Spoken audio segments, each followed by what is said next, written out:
Number जो है सूर्य का नंबर है। 2026 में काला रंग को अवॉइड करना है। शनि वालों को पीड़ा हो सकती है।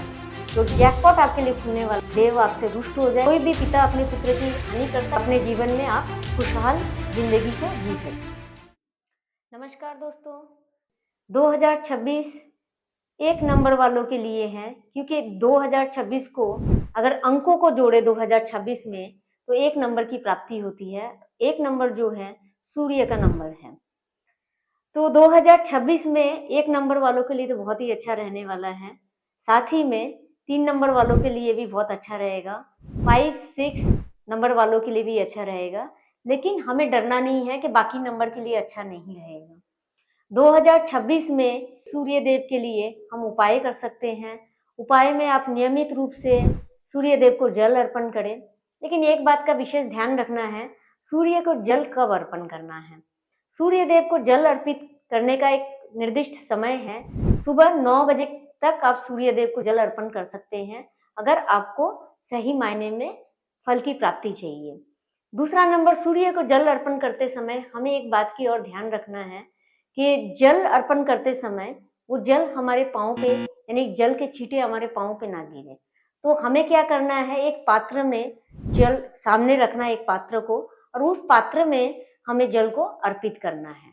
और एक चीज जो ध्यान रखने वाली चीज है वो है, सूर्य को जल अर्पित करते समय हमें ध्यान रखना है, जल जब अर्पण कर रहे हैं तो हमें इस लेवल से जल को अर्पित करना है ताकि जल की धारा जो बहती है वो गिरते समय हमारी आंखों से होते हुए नीचे गिरे एंड उसका फायदा हमें प्राप्त हो। दूसरा उपाय आपको क्या करना चाहिए, सूर्य देव को प्रसन्न करने के लिए आप सूर्य नमस्कार कर सकते हैं। सूर्य नमस्कार करने के लिए हमारे लिंक में दिए गए आप वीडियो को देख सकते हैं, या फिर आप YouTube से कोई भी वीडियो को प्रॉपर वे में देख के, या कोई योग से जुड़े हुए व्यक्ति से आप सीख कर भी सूर्य नमस्कार कर सकते हैं। इससे भी आपको बहुत ज्यादा लाभ प्राप्त होने वाला है। सूर्य देव को प्रसन्न करने के लिए तीसरा जो उपाय है वो है सुबह नियम से उठना, यानी कि सुबह टाइम से उठना है एंड टाइम से उठ के आपको डिसिप्लिन वे में चलना है, क्योंकि सूर्य देव जो है वो डिसिप्लिन के कारक है। अगर आप डिसिप्लिन में रहते हैं तो 2026 आपके लिए बहुत ही बेहतरीन साबित होने वाला है। लेकिन अगर आप सोच रहे हैं कि सूर्य देव का वर्ष है, हम 1 नंबर वाले हैं या 3 नंबर वाले हैं, 5 नंबर वाले हैं, हम अपनी मर्जी के मालिक हैं, तो कृपया ऐसा कुछ ना करें जिससे देव आपसे रुष्ट हो जाए और आपको जो प्राप्त होने वाला है, यानी कि 2026 में जो जैकपॉट आपके लिए खुलने वाला है वो बंद हो जाए। तो आपको डिसिप्लिन जरूर से ही रखना है अपने जीवन में। नियमित रूप से आपको सुबह जल्दी उठना है। आप योग चर्चा कर सकते हैं, आप वॉकिंग पे जा सकते हैं, जॉगिंग पे जा सकते हैं। आप नेचर के साथ जितना कनेक्टेड होंगे आपको उतने अच्छे और बेहतर रिजल्ट की प्राप्ति होगी। मैंने कई वीडियोस देखे हैं यूट्यूब पे, जहाँ पे बार बार ये दर्शाया जा रहा है कि 2026 में काला रंग को अवॉइड करना है, शनि वालों को पीड़ा हो सकती है। तो मैं आपको यहाँ पे क्लियर कर दूं कि 2026 में शनि वालों के लिए पीड़ा होगी कि नहीं होगी, ये तो शनिदेव बताएंगे, क्योंकि शनिदेव जो है वो कर्म के कारक है। तो आप जैसा कर्म करोगे शनिदेव वैसा ही फल आपको देंगे। तो ये डरने की जरूरत नहीं है कि 2026 में आपको काला रंग अवॉइड करना है।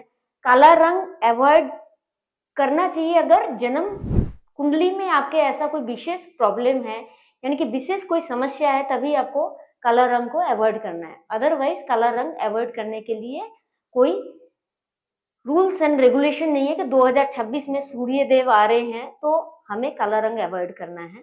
क्योंकि दोस्तों मैं यहाँ पे क्लियर करना चाहती हूँ कि सूर्य देव के पुत्र हैं शनि देव, तो पिता पुत्र की हानि नहीं करता, ये हम सब जानते हैं। कोई भी पिता अपने पुत्र की हानि कर सकता है? ऐसा नहीं हो सकता है।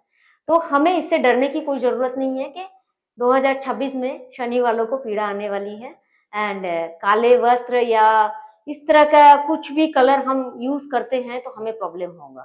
तो पहले इसके लिए आपको करना ये है कि कोई विशेषज्ञ से आप सलाह परामर्श लीजिए। अगर आपको कोई डर है, कोई भय है, तो ही आपको सही दिशा मिल पाएगी। ब्लाइंडली कोई भी चीज को फॉलो मत करिए। कुछ भी फॉलो करिए, उसको समझ के, सोच के फिर ही आप अपने जीवन में अप्लाई करिए, ताकि आपको जीवन में सही राह मिले और आप अपने जीवन में सही सक्सेस को एंड ग्रोथ को पा सके और अपने जीवन में आप खुशहाल जिंदगी को जी सके। धन्यवाद।